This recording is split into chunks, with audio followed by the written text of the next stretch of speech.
You already know what you want. You've known for years. You think about it in the shower. You think about it on the drive home. You think about it at 2 a.m. when you can't sleep, and the ceiling reminds you of every version of your life you haven't built yet. You know exactly what you want. You just haven't taken it. And that word, taken, is going to bother some of you. Good. It should. Because that discomfort is the entire problem. We are raised on a lie. A comfortable, democratic, well-meaning lie that sounds like this. If you work hard, good things will happen. No, they won't. Not automatically or inevitably. Not because the universe is keeping score. And I think the reason that lie sticks around is because it's useful, right? It's useful for keeping people docile. It's useful for keeping people patient. Just wait your turn. Just put your head down. Just be a good person, and eventually, the world will notice. The world does not notice. The world does not care about your potential. It doesn't care about your dreams. It doesn't care that you'd be really, really good at something if somebody just gave you the chance. Nobody's giving you the chance. I need you to actually sit with that for a second. Nobody is coming. There's no talent scout. There's no lucky break that arrives because you deserve it. That's a fictional story. And most people are living inside this fictional childlike story and wondering why their adult life feels like it's going nowhere. The world operates on force, on who takes and who waits. You know this already. You've watched it happen. You've watched people less talented than you, less intelligent than you, less capable than you, walk into rooms and take things that you were too polite to reach for, too careful, too strategic. And you told yourself, my time will come. No, it won't. Not like that. Because the gap between where you are and where you want to be is not a knowledge gap. It's not a talent gap. It's not even a resource gap. It's a violence gap. And I don't mean violence against others. I mean violence against your own comfort, against your own hesitation, against every version of yourself that has made peace with less. You don't get what you deserve. You get what you take. And the sooner you stop waiting for permission, the sooner your life actually begins. Let me describe someone you know, maybe someone you are. And if this is you, don't get defensive. Just listen. They want to build a business. They've bought the courses. They've read the books. They follow the right accounts. They have a notes app full of ideas and a bookmarks folder full of inspiration. They've got the language down. They can talk about funnels and branding and market positioning like they've been doing it for a decade. They want it badly. Yet they have done absolutely nothing that costs them anything. That's the bit. That's the test. Not, do you want it? Everybody wants it. Walk outside right now. Stop any stranger on the street. Ask them if they want to be rich, if they want to be free, if they want to wake up excited about their life. They'll say yes. Everybody says yes. Wanting is the most common thing on earth. It is the cheapest, most abundant thing that exists. The test is, what have you sacrificed for it? What have you cut? What have you burned? What did you use to enjoy that you no longer allow yourself because it sits between you and the thing?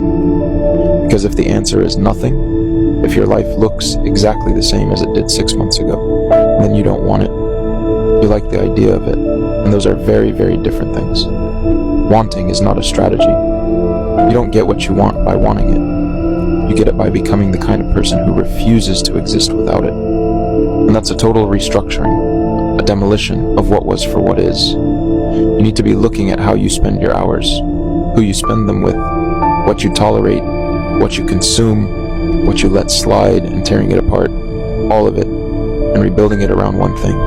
Now here's where I lose people, and I'm fine with that, because when I say sacrifice everything that doesn't serve it, most people hear extremism.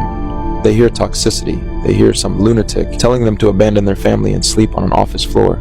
And no, that's not what I'm saying. What I'm saying is simpler and honestly harder. Look at your day, your actual day. The screen time, the scrolling that starts as 5 minutes and ends as an hour and a half of watching other people live the life you want. Now ask yourself, how much of that day belongs to the thing you say you want? An hour? 30 minutes? Nothing. Because whatever time you're not giving to it, you're giving to something else. And that something else is the sacrifice. You're already sacrificing every single day. You're just sacrificing the wrong thing. You're sacrificing your future for your comfort. You're sacrificing the life you want for the life that requires nothing from you. And I think that's the part that really hurts people. Because it's not that you're not sacrificing. You're sacrificing the thing that matters most. And you're doing so passively, you don't even realize you're doing it. The equation doesn't change. Something always gets cut. The only question is whether you're choosing what gets cut or letting the default choose for you. And most people let the default win every single day of their life and then wonder why nothing changes. So what does it actually look like to restructure everything around a singular obsession? And I want to be honest with you here because I think there's this mythology around ambition that makes it look cinematic. Like you'll feel inspired every morning and the grind will have this noble, beautiful energy to it. It doesn't. It looks boring. I need you to know that. It looks repetitive and unglamorous and deeply lonely at times. You're working while the world is still asleep, and nobody knows, and nobody cares, and nobody's clapping. It's someone asking, what do you do for fun? And realizing the answer is the work, and watching their face when you say that, and knowing they think something's wrong with you. Same hours and same days, same relentless grinding repetition, day after day after day, until the gap between who you are and who you need to be starts to close. And it does close. Slowly. Painfully slowly. But it eventually closes. And people will watch you do this and call you obsessed. They'll call you antisocial. They'll say you've changed, and they'll say it like an accusation. Like changing is a betrayal. You have changed. That's the point.